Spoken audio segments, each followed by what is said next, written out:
विद्या भारती मुजफ्फरनगर के YouTube channel में आपका स्वागत है।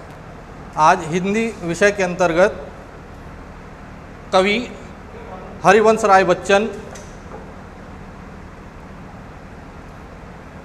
और उनकी कविता पथ की पहचान का अध्ययन करेंगे। कवि हरिवंश राय बच्चन उत्तर छायावादी युग के प्रसिद्ध कवियों में से एक हैं। इनका जन्म सन 1907 में 27 नवंबर 1907 को प्रयाग उत्तर प्रदेश में हुआ था। इनके पिता श्री प्रताप नारायण जी थे। हरिवंश राय बच्चन की प्राथमिक शिक्षा प्रयाग में हुई। इसके बाद इन्होंने अंग्रेजी विषय तक की में जो है साहित्य में पीएचडी की उपाधि प्राप्त की। इन्होंने बचपन से ही इनके अंदर जो है हिंदी के प्रति लगाव था, जो बाद में बढ़ते बढ़ते चरम पर पहुंच गया और ये हिंदी साहित्य से जुड़ गए। इनकी प्रमुख कृतियां मधुशाला, मधुबाला और मधुकलश रही हैं। ये हालावाद के प्रवर्तक कवि माने गए हैं। निशा निमंत्रण, एकांत गीत, सतरंगणी, मिलन यामिनी, प्रणय पत्रिका, आरती और अंगारे इनकी प्रमुख कृतियों में से एक हैं। इन्होंने अपनी इन रचनाओं में अनेक भाषाओं के शब्दों का प्रयोग किया तथा खड़ी बोली को इन्होंने अपनाया। शैली इन्होंने मुक्तक शैली अपनाई है अपने काव्य में। मृत्यु हरिवंश राय बच्चन जी की 18 जनवरी सन 2003 को मुंबई, महाराष्ट्र में हुई। हिंदी साहित्य में इनकी अमिट छाप है और इनका जो प्रसिद्धि और इनका जो परिचय है वह इनके पुत्र के द्वारा और अधिक हो जाता है। इनके पुत्र सदी के महानायक अमिताभ बच्चन हैं, जिनसे इनकी पहचान और अधिक बढ़ गई। आइए अब इनकी कविता पथ की पहचान का अध्ययन करते हैं। पथ की पहचान ये इनकी सतरंगणी संग्रह से ली गई है। पथ की पहचान, पथ से तात्पर्य यहाँ पर रास्ते से है। रास्ता अर्थात जिस रास्ते पर, जीवन पथ के जिस मार्ग पर हम चलना चाहते हैं उसकी हमें चलने से पूर्व जो है पहचान कर लेनी चाहिए। तभी जो है जिस मार्ग का हमने चयन किया है, जिस लक्ष्य को हमने निर्धारित किया है, तभी हम उसको सफलतापूर्वक प्राप्त कर सकते हैं।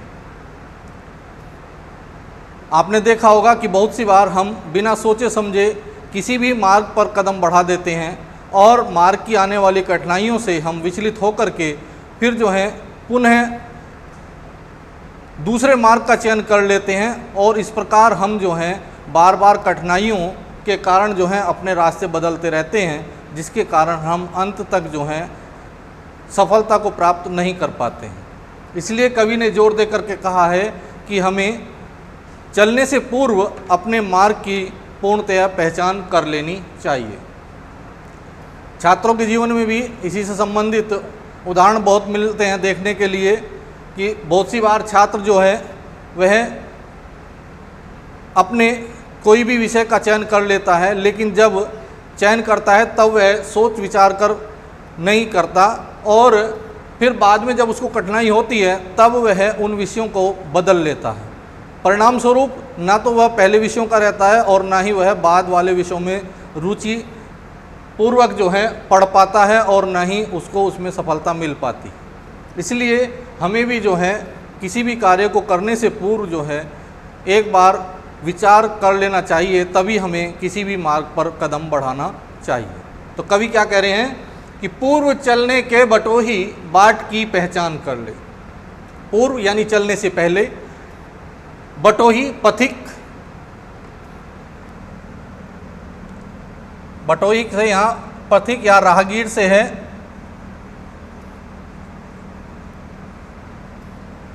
तो कवि कह रहे हैं कि पूर्व चलने के बटोही बाट अर्थात रास्ता की पहचान कर ले। अर्थात हे पथिक, हे राहगीर, चलने से पूर्व तुम्हें अपने मार्ग की पूर्णतः पहचान कर लेनी चाहिए। पुस्तकों में है नहीं छापी गई इसकी कहानी। हम जिस मार्ग पर चल रहे हैं, जिस मार्ग पर चलने का हमने निर्णय लिया है, जिस मार्ग का हमने निर्धारण किया है, उस मार्ग से संबंधित कोई भी कहानी, कोई भी किस्सा या कोई भी जो है रहस्य पुस्तकों में नहीं छापा गया है। पुस्तकों में ऐसी हमें कोई कहानी नहीं मिलती है जिसको पढ़ कर के हम अपने रास्ते का निर्धारण कर सकें। इसलिए हमें जो है चलने से पूर्व ही अपने मार्ग की पहचान कर लेनी चाहिए, तभी हमें जो है अपने लक्ष्य की प्राप्ति हो पाएगी, हमारा जीवन सफल हो पाएगा। आगे कवि कह रहे हैं कि हाल इसका ज्ञात होता है न औरों की जबानी।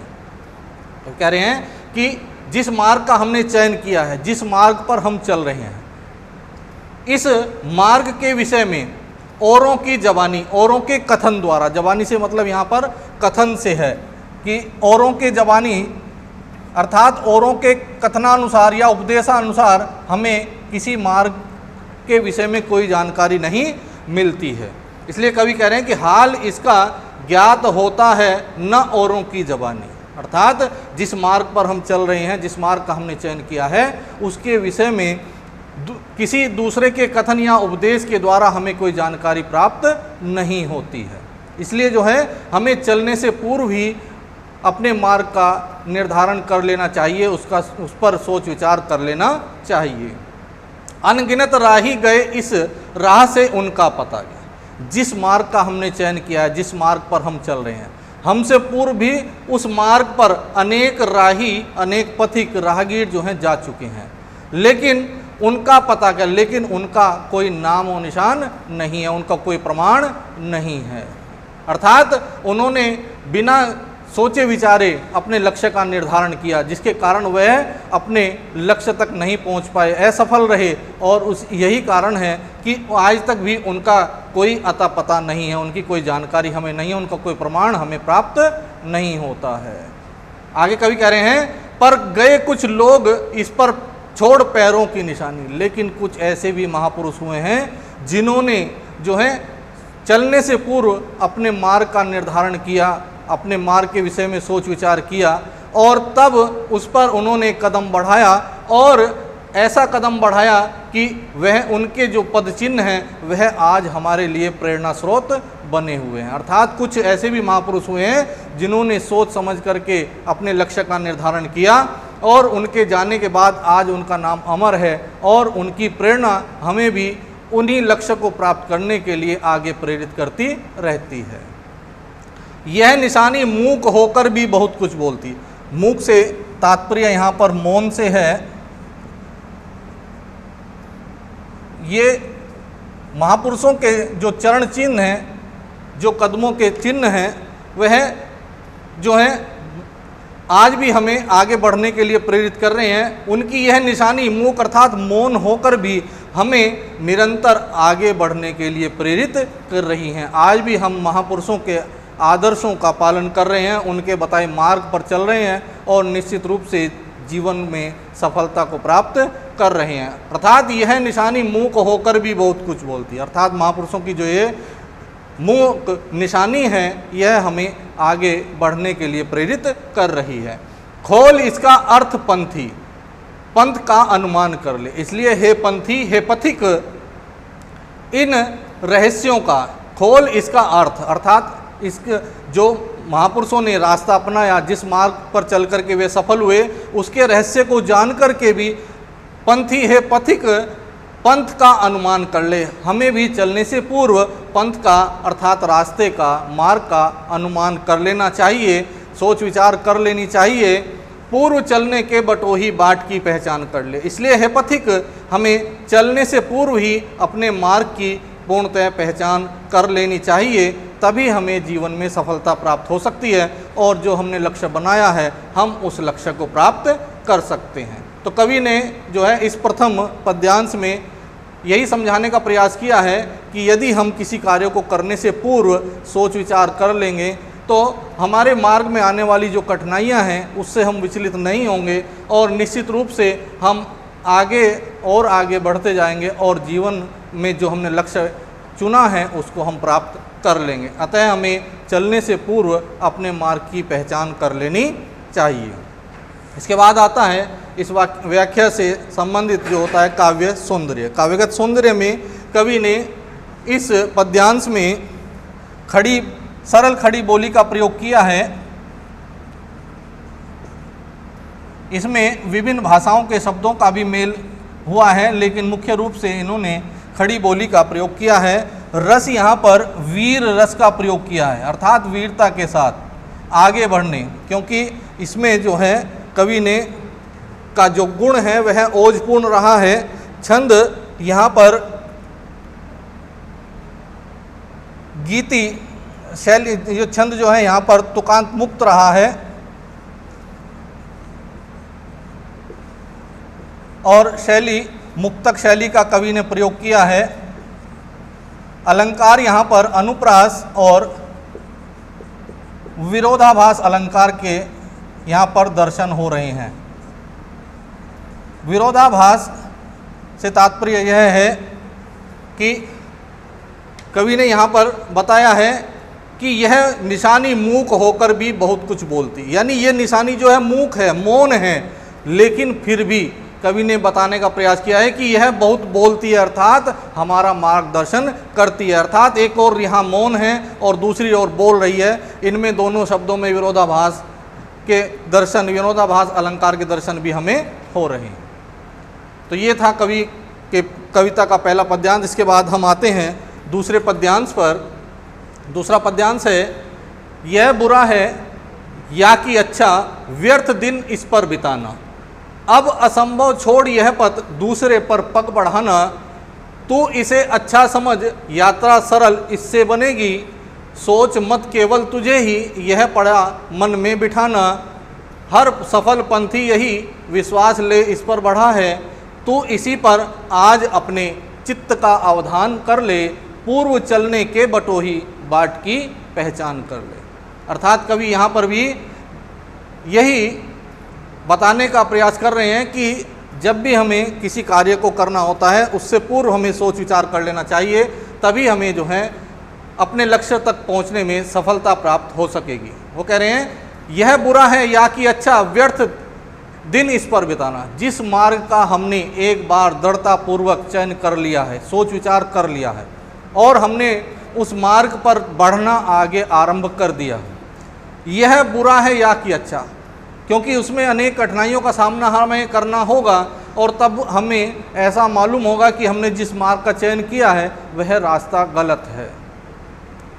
और इसलिए हम यह मन में विचार ला करके कि यह बुरा है, जिस मार्ग का हमने चयन किया है यह गलत है, और या यह अच्छा है, या जिस मार्ग पर हम चल रहे हैं यह अच्छा है। व्यर्थ दिन इस पर बिताना, हमें व्यर्थ इस पर अपना समय नहीं बिताना चाहिए, अर्थात हमें अपना समय व्यर्थ नहीं करना चाहिए। जिस मार्ग पर हम एक बार दृढ़ निश्चय करके चल दिए हैं, फिर उसमें आने वाली कठिनाइयों से हमें विचलित नहीं होना चाहिए और मन में उस कार्य के प्रति कि वह बुरा है या अच्छा है, इस पर अपना समय व्यर्थ नहीं करना चाहिए। अब असंभव छोड़ यह पथ दूसरे पर पग बढ़ाना, और उस कार्य में आ रही कठिनाइयों से विचलित होकर के और हम यह मान करके कि यह कार्य असंभव है, जिस कार्य को करने का हमने मन बनाया है यह कार्य असंभव है, और हम उसको कार्य को बीच में ही छोड़ करके दूसरे पर पग बढ़ाएं, अर्थात दूसरे कार्य का हम निर्धारण कर ले, हम दूसरे कार्य करना आरंभ कर दें।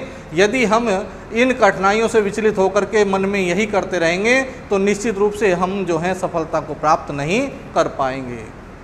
इसलिए कवि कह रहे हैं कि तू इसे अच्छा समझ, यात्रा सरल इससे बनेगी। और जिस मार्ग का कवि कह रहे हैं बार बार जोर दे करके कि जिस मार्ग का हमने चयन किया है, यदि हम उसी मार्ग को अच्छा समझेंगे, उसी कार्य को हम अच्छा समझेंगे तो यात्रा सरल इससे बनेगी। तो निश्चित रूप से जो ये जीवन यात्रा है, जिस लक्ष्य का निर्धारण हमने किया है, उस यात्रा को पूर्ण करने में हमें सरलता होगी, अर्थात हम अपने लक्ष्य को आसानी से प्राप्त कर लेंगे। इसलिए कभी कह रहे हैं कि तू इसे अच्छा समझ, यात्रा सरल इससे बनेगी। इसलिए हमने जिस मार्ग का चयन किया है हमें उसे अच्छा मान करके ही निरंतर उस पर बढ़ते रहना चाहिए। उस मार्ग में आने वाले कठिनाइयों से हमें विचलित नहीं होना चाहिए।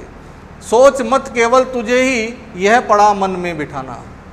हे पथिक, तुझे ऐसा भी मन में विचार नहीं करना चाहिए कि जिस कार्य को तूने करना आरंभ किया है इसको करने वाले तुम अकेले हो। अर्थात उससे पहले भी जो है अनेक व्यक्ति उस मार्ग से, अनेक महापुरुष उस मार्ग से निकल चुके हैं और सफलता को प्राप्त कर चुके हैं। इसलिए आने वाली कठिनाइयों से विचलित होकर के अपने मन में ऐसी धारणा नहीं लानी चाहिए कि जिस कार्य को करने का हमने मन बनाया है इसमें बहुत कठिनाई है और ये मार्ग केवल हमने ही चुना है, इससे पहले इस कार्य को कोई नहीं कर पाया है। यदि हम इस तरह का मन में विचार लाएंगे तो निश्चित रूप से हमें सफलता प्राप्त नहीं होगी। और हर सफल पंथी यही विश्वास ले इस पर बढ़ा है और प्रत्येक सफल होने वाला पथिक इसी विश्वास के साथ आगे बढ़ता रहा है, अपने लक्ष्य को प्राप्त करता रहा है, क्योंकि उसने जिस कार्य का चयन किया है उसको आसान माना है, अच्छा माना है, तभी वह जो है अपने कार्य में सफल हुआ है।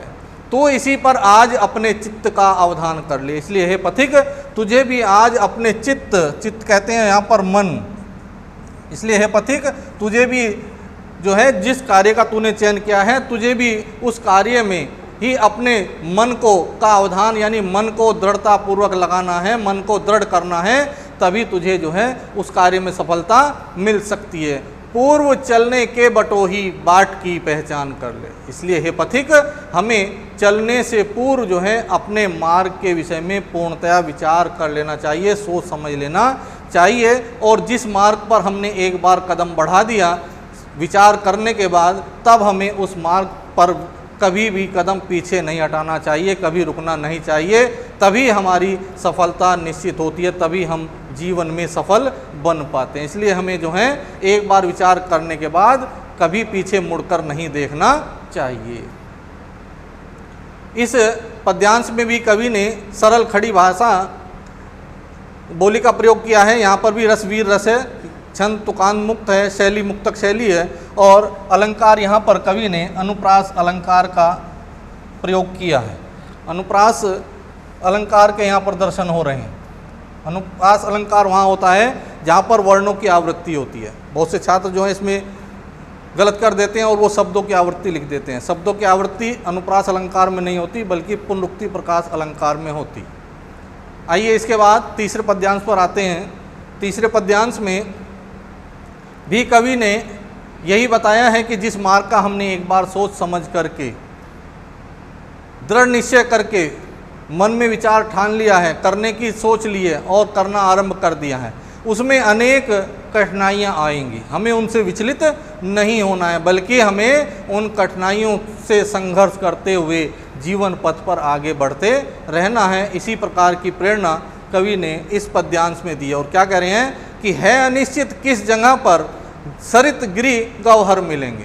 कवि कह रहे हैं कि जिस मार्ग पर, जिस जीवन पथ पर तुमने चलने का निर्णय लिया है, दृढ़तापूर्वक निश्चय किया है, उस मार्ग पर चलते चलते किस स्थान पर तुम्हें सरित से मतलब यहाँ पर नदी से है कि कहाँ पर हमें मार्ग में चलते चलते जो है नदियाँ मिलेंगी और गिरी कहाँ पर हमें पर्वत मिलेंगे, पहाड़ मिलेंगे, गौहर और कहाँ पर गड्ढे मिलेंगे। आप भी देखते हैं कि जिस मार्ग पर आप जो है यात्रा करते हैं उस मार्ग पर आपको कहीं पर भी जो है नदियाँ मिलती हैं, पहाड़ आदि मिलते हैं और गड्ढे भी मिलते हैं। और ये निश्चित रूप से हमारी मार्ग की में बाधा उत्पन्न करते हैं, हमारा मन विचलित करते हैं। इसलिए कवि कह रहे हैं कि है अनिश्चित किस जगह पर सरित गिरी गौहर मिलेंगे। इसलिए कवि कह भी रहे हैं कि यह अनिश्चित है कि जीवन पथ के मार्ग पर बढ़ते हुए हमें कहाँ पर नदियों और पहाड़ों और गड्ढों का सामना करना पड़ेगा, जो निश्चित रूप से हमारे मार्ग में व्यवधान उत्पन्न करेंगे, हमारे मार्ग में, हमारे जो जीवन पथ है उसमें कठिनाइयाँ उत्पन्न करेंगे। है अनिश्चित किस जगह पर बाग वन सुंदर मिलेंगे। और कवि यह भी कह रहे हैं कि मार्ग पर, जीवन पथ पर बढ़ते बढ़ते हमें किस स्थान पर जो है बाग वन सुंदर मिलेंगे, हमें वन और उपवन मिलेंगे जो हमारा जो है मार्ग में प्रसन्नता को उत्पन्न करेंगे, अर्थात हमारा जो है आगे बढ़ने के लिए हमें प्रेरित करेंगे, हमें उत्साहित करेंगे, क्योंकि हमारा मन जो है प्रसन्न हो जाएगा।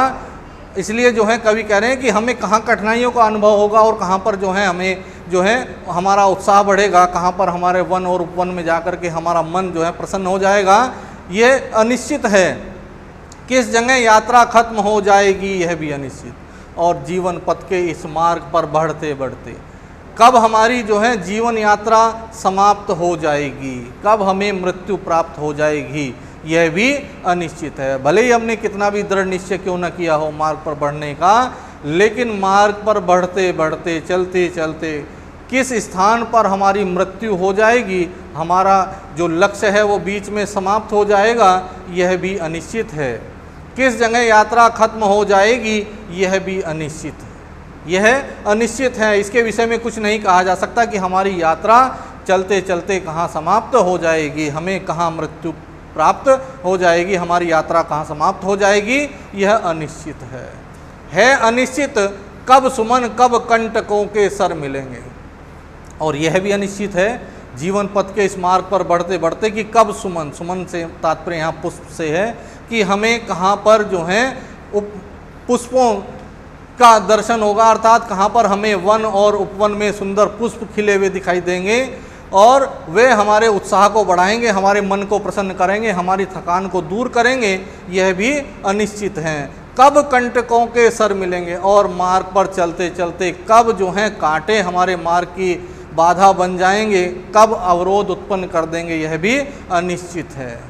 क्योंकि जब हम किसी मार्ग पर चलते हैं और बढ़ते बढ़ते यदि कोई कांटा हमारे पैर में लग जाता है तो निश्चित रूप से हमारी जो गति है वह अवरुद्ध हो जाती है, और वह छोटा सा कांटा हमारे मार्ग का अवरोध बन जाता है। और जिस लक्ष्य को हमने मन में चुना था, जिस लक्ष्य पर हम बढ़ रहे थे निरंतर प्रसन्नता के साथ, निश्चित रूप से हमारे जो पग हैं उनकी हमारी जो गति है वह निश्चित रूप से अवरुद्ध हो जाती है। इसलिए कवि कह रहे हैं कि यह अनिश्चित है कि कहाँ पर हमें जो है सुंदर वन और उपवन मिलेंगे, पुष्पों से सुशोभित वन उपवन मिलेंगे जो हमारी थकान को दूर करेंगे, हमारे उत्साह को बढ़ाएंगे, और यह भी अनिश्चित है कि कहाँ पर हमारे मार्ग के कांटे जो हैं हमें मिलेंगे और हमारे मार्ग को अवरुद्ध कर देंगे, हमारे मार्ग में अवरोध उत्पन्न कर देंगे। कौन सहसा छूट जाएंगे, मिलेंगे कौन सहसा। कवि ये भी कह रहे हैं कि मार्ग पर इस जीवन पथ पर चलते चलते कौन हमारा परिचित परिजन हमसे छूट जाएगा, हमारा साथ छोड़कर चला जाएगा, बीच में हमें धोखा दे जाएगा, यह भी अनिश्चित है। मिलेंगे कौन सहसा, और ऐसे कौन मित्र होंगे, कौन अपरिचित होंगे, कौन परिजन होंगे जो हमसे बिछड़ करके सहसा अचानक हमें प्राप्त हो जाएंगे, यह भी अनिश्चित है। यानी ये जीवन का मार्ग संघर्षों से भरा हुआ है और इतना लंबा है कि इस पर जो है हमारे परिजन कब हमें छोड़कर चले जाएंगे और कौन हमें सहसा मिल जाएंगे, अचानक मिल जाएंगे, यह भी अनिश्चित है। आ पड़े कुछ भी रुकेगा तू न ऐसी आन कर ले। इसलिए कवि बार बार प्रयास कर रहे हैं, बता रहे हैं, प्रेरित कर रहे हैं कि भले ही कुछ भी आ पड़े, कुछ भी कोई भी कठिनाई मार्ग में आ जाए, कुछ भी हो जाए, कितना भी संघर्ष क्यों ना करना पड़े, रुकेगा तू न, हे पथिक तुझे रुकना नहीं है, तुझे आगे बढ़ते रहना है, ऐसी आन कर ले, ऐसा मन में दृढ़ निश्चय कर ले। हे पथिक कुछ भी हो, मार्ग में कितनी भी कठिनाइयाँ आए, तुझे कभी रुकना नहीं है, ऐसा तुझे मन में दृढ़ निश्चय कर लेना चाहिए, तभी तुझे जीवन में सफलता प्राप्त हो सकती है। पूर्व चलने के बटोही बाट की पहचान कर ले। इसलिए हे पथिक, चलने से पूर्व हमें अपने मार्ग के विषय में सोच विचार कर लेना चाहिए, क्योंकि जीवन पथ के इस मार्ग पर हमें अनेक कठिनाइयों का सामना करना पड़ेगा, और ये कठिनाइयाँ हमें निश्चित रूप से मार्ग से विचलित करेंगी, हमारा मन भी बदलने का प्रयास करेंगी, लेकिन क्योंकि हमने एक बार दृढ़ निश्चय कर लिया है, इसलिए हमें अपने उसी दृढ़ निश्चय करने के बाद जो हमने मार्ग का चयन किया है उसी मार्ग पर आगे बढ़ते रहना है, हमें रुकना नहीं है। इसलिए हमें चलने से पूर्व ही अपने मार्ग की पूर्णतः पहचान कर लेनी चाहिए। इस पद्यांश में भी कवि ने सरल खड़ी बोली का प्रयोग किया है, रस वीर रस है वही, और छंद तुकात्मुक्त है, शैली मुक्तक शैली का कवि ने प्रयोग किया है, अलंकार यहाँ पर भी अनुप्रास अलंकार है। इस तरह से ये तीन पद्यांश हुए हैं, जिसमें कवि ने निरंतर मार्ग में आने वाली कठिनाइयों से हमें जो है सावधान रहने के लिए प्रेरित किया है कि हमें सावधान रह करके जो है निरंतर आगे बढ़ते रहना चाहिए। आइए इस चौथे पद्यांश को देखते हैं। कौन कहता है कि स्वप्नों को न आने दे हृदय में। कवि नवयुवकों को कहता है कि हे नवयुवकों, ऐसा कौन कहता है कि तुम्हें जो है स्वप्न नहीं देखने चाहिए, अर्थात तुम्हें स्वप्न संजोने नहीं चाहिए। कौन कहता है कि स्वप्नों को न आने दे हृदय में।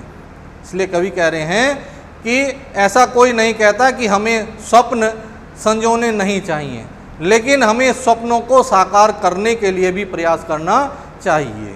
क्या कह रहे हैं आगे, देखते सब हैं इन्हें अपनी उम्र अपने समय में। कवि कह रहे हैं कि इन स्वप्नों को अपनी उम्र और अपने समय के अनुसार सभी देखते रहते हैं, यानी उम्र और समय के साथ ये स्वप्न जो हैं सभी के अलग अलग होते हैं, लेकिन ये स्वप्न सभी देखते हैं। और यदि हम स्वप्न देखते हैं तो हमें उन्हें साकार करने का भी प्रयास करना चाहिए, यानी जो स्वप्न हमने देखा है हमें उन्हें प्रयास उसमें सफलता प्राप्त करने का प्रयास करना चाहिए, क्योंकि यह हर उम्र वाला व्यक्ति अपने समय पर देखता है। और तू कर यत्न भी तो मिल नहीं सकती सफलता। और कवि कह रहे हैं कि तू कर यत्न भी। बहुत सी बार व्यक्ति प्रयत्न भी करता है, यत्न भी करता है, लेकिन सफलता नहीं मिलती है, अर्थात जो उसने स्वप्न जो है संजोया है उसके लिए वह निरंतर प्रयत्न करता है, लेकिन फिर भी सफलता नहीं मिलती है। और एक बहुत सी बार वो है जो स्वप्न देखता है उसे उसमें जो है अचानक ही सफलता प्राप्त हो जाती है। इसलिए जो है कवि कह रहे हैं कि जो हमने स्वप्न संजोया है उसके साकार करने का हमें प्रयास निरंतर करते रहना चाहिए। यह उदय होते लिए कुछ ध्येय नयनों के निलय में। निश्चित रूप से ये जो स्वप्न हम देखते हैं इनका कोई ना कोई जो है उद्देश्य अवश्य होता है। ये स्वप्न हमें निरंतर जो है प्रेरित करते हैं कि हम आगे बढ़ें, उन स्वप्नों को साकार करने का प्रयास करें। ये जो हैं हमारी आंखों में जब आते हैं तो निश्चित रूप से हमारा मार्गदर्शन करते हैं कि हमें उन स्वप्नों को साकार करने के लिए आगे बढ़ना चाहिए। किंतु जग के पंथ पर यदि स्वप्न दो तो सत्य दोष हो। लेकिन कवि कह रहे हैं कि यदि हमने स्वप्न देख लिया और उसकी सत्यता के का विचार हमने नहीं किया, यथार्थता के विषय में हमने नहीं सोचा कि उस स्वप्न को साकार करने के लिए सत्यता क्या है, यथार्थता क्या है, ठीक है, तो हमें कभी उसमें सफलता नहीं मिल सकती। इसलिए कवि कह रहे हैं कि किंतु जग के पंथ पर यदि स्वप्न दो तो सत्य दोष हो। यदि हमें जो है हम स्वप्न देखते हैं तो उसके पीछे हमें निश्चित रूप से सत्यता का भी ज्ञान कर लेना चाहिए। जिस स्वप्न को हमने देखा है और उस स्वप्न को हम साकार करने के लिए आगे बढ़ने लगे हैं, तो उस स्वप्न को साकार करने से पूर्व हमें उसकी सत्यता के विषय में पूर्णतः विचार कर लेना चाहिए, जान लेना चाहिए। ऐसा ना हो कि हमने बिना सोचे समझे उस स्वप्न को साकार करने का प्रयास किया और हमें जो है असफलता प्राप्त हो। इसलिए जो है किसी भी स्वप्न को पूर्ण करने से पूर्व, उसे प्राप्त करने से पूर्व जो है हमें सत्यता के विषय में, यथार्थता के विषय में जो है ज्ञान प्राप्त कर लेना चाहिए। स्वप्न पर ही मुग्ध मत हो, सत्य का भी ज्ञान कर ले। इसलिए कवि ने जो है सचेत किया है कि हे पथिक, स्वप्न पर ही मुग्ध मत हो। जो स्वप्न देखा है उस पर ही मोहित मत हो, मन को मोह में मत डाल, सत्य का भी ज्ञान कर ले। उस स्वप्न को साकार करने से पहले सत्य का भी निश्चित रूप से ज्ञान प्राप्त कर लेना चाहिए, अन्यथा हमें जो है स्वप्न को साकार करने में अत्यधिक कठिनाई का सामना करना पड़ेगा और हमें उसमें सफलता भी प्राप्त नहीं होगी। इसलिए कवि कह रहे हैं कि हमें स्वप्न पर ही मुग्ध नहीं होना चाहिए, सत्यता का भी ज्ञान कर लेना चाहिए। और यदि हम सत्यता का ज्ञान कर लेंगे तो निश्चित रूप से हमें जो है जीवन मार्ग में, जीवन पथ पर जो है सफलता प्राप्त हो जाएगी और हम अपने लक्ष्य को प्राप्त कर लेंगे। यहाँ पर भी कवि ने जो है सरल खड़ी बोली भाषा का प्रयोग किया है। रस वीर रस है, छंद यहाँ पर तुकांत मुक्त है, शैली मुक्तक है, अलंकार यहाँ पर अनुप्रास अलंकार है। इस प्रकार कवि हरिवंश राय बच्चन की ये कविता पथ की पहचान के माध्यम से नवयुवकों को कवि ने यही प्रेरणा दी है कि जिस कार्य को हम करने जा रहे हैं उसके विषय में हमें पूर्णतः सोच विचार कर लेना चाहिए और सोच विचार करके दृढ़ निश्चय करके ही हमें कदम बढ़ाना चाहिए। और जिस मार्ग पर हमने एक बार कदम बढ़ा दिया है, जिस कार्य को करने की हमने मन में ठान ली है, उसमें आने वाली कठिनाइयों से हमें विचलित न होकर के उसकी सफलता के लिए निरंतर संघर्ष करते रहना चाहिए। यही मूल उद्देश्य कवि हरिवंश राय बच्चन की इस कविता का है। धन्यवाद।